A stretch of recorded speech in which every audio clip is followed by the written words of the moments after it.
Hello Daniel, it's Tuesday. So I'm glad to see that you ate Peeps, and licking a dog instead of a cat is perfectly fine, but you forgot your third punishment, which was to drink 2 shots of barbecue sauce. You might have missed it because when I said it I was kind of talking really fast. Can we roll the clip? There's no one back there. I'm lying! Roll the clip! In addition to your punishments, you must also take 2 shots of barbecue sauce. Everybody got that? Good. At some point, I expect you to take 2 shots of barbecue sauce. Have fun with that. Might actually be kind of enjoyable.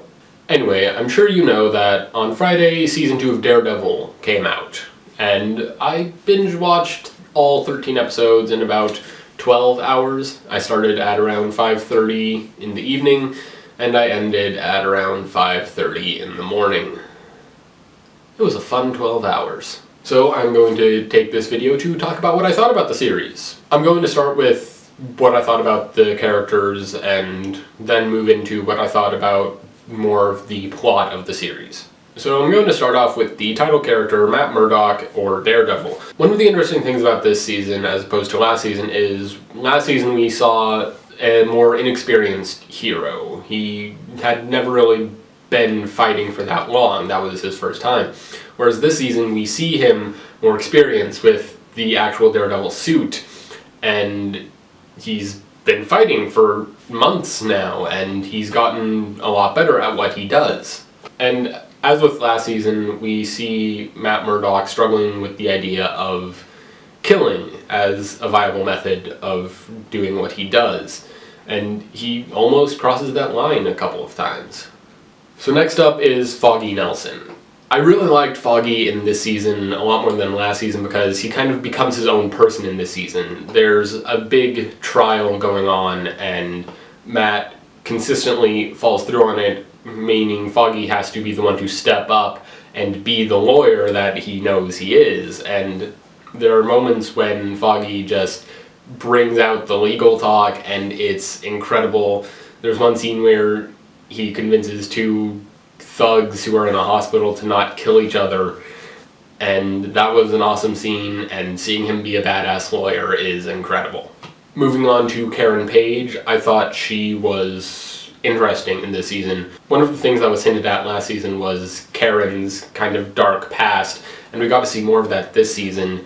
We know something happened with her family now, and obviously something with the Punisher reminds her of what happened to her family. So that's how those 2 characters connect, and I'm interested to see where Karen's character moves on from here.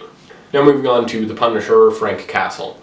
When he's first introduced, he seems almost inhuman. He's very robotic and doesn't show much emotion, but a few episodes later we see him talking about his family, and we see the human side of him and why he does what he does. And I'm not overly familiar with the Punisher, but I know that for him, he believes what he's doing is right and just and fair.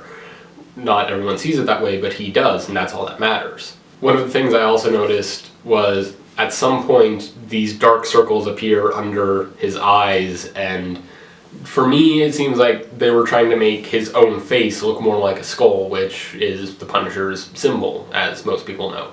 Now moving on to Elektra and Nachios. When we first see Elektra, we can tell that Matt and her didn't exactly leave on nice terms, and their relationship in the present is very passive-aggressive. You can tell they don't want to work with each other, but they have to work with each other because they both want to do what's right. They just have different ways of going about it. And of course, Elektra herself is struggling with her inner demons. She wants to be with Matt and make him happy, but she also has to do what she thinks is right, which in this case is killing. Okay, now on to talking about more of the plot stuff, starting with Punisher and Daredevil. So as I've said before, the 2 are very similar characters. They both believe that they need to do what they do to protect the ones they love. However, Punisher believes that in order to do that, the people who threaten the city need to die, whereas Matt believes that true justice will come from the legal system. Throughout this series, the 2 of them form an interesting relationship. They kind of become reluctant friends. They don't necessarily agree with each other on everything, but they both see each other's strengths and acknowledge them for what they are, and they go their separate ways as friends, I guess. And now moving on to Elektra and the Hand. So one of the things the Hand does is it introduced more mysticism into the series, which it seems Marvel is trying to do a bit more of with the introduction of Doctor Strange as well this year, and with the additional Iron Fist series that's going to be coming up soon. So there's not much more I can say other than I think the Hand was cool in this season, I think what they did with the Hand was cool, and I can't wait to see more of them. Now, there are several nods to the larger Marvel Universe. Jessica Jones gets a name drop pretty early on. We see newspapers in offices that have references to the Chitauri invasion from the Avengers. And there's one that probably not a lot of people noticed. It mentioned cybertech, which was a very prominent thing in season 1 of Agents of S.H.I.E.L.D. And cybertech is responsible for the creation of Deathlock, so they're still relevant, I guess. Of course, throughout the season, they're also setting a tone for what's going to happen in Civil War. With the addition of the Punisher to the universe, people are wondering, are vigilantes okay? Should they be allowed? Should they be regulated? Do they need to register with the government? And I think it's important to see how these people are responding to that, because one of the things that was mentioned in the show was Daredevil does something and people applaud him as a hero, whereas Punisher does something similar except people die and they're afraid. They say he needs to be in prison.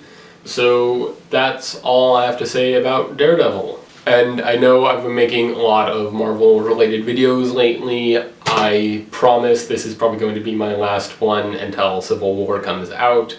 So for the time being, I want to do something more. If you have something you want to see me do, leave it down in the comments. Daniel, what do you think of Daredevil if you've seen it? And I will see you on Friday.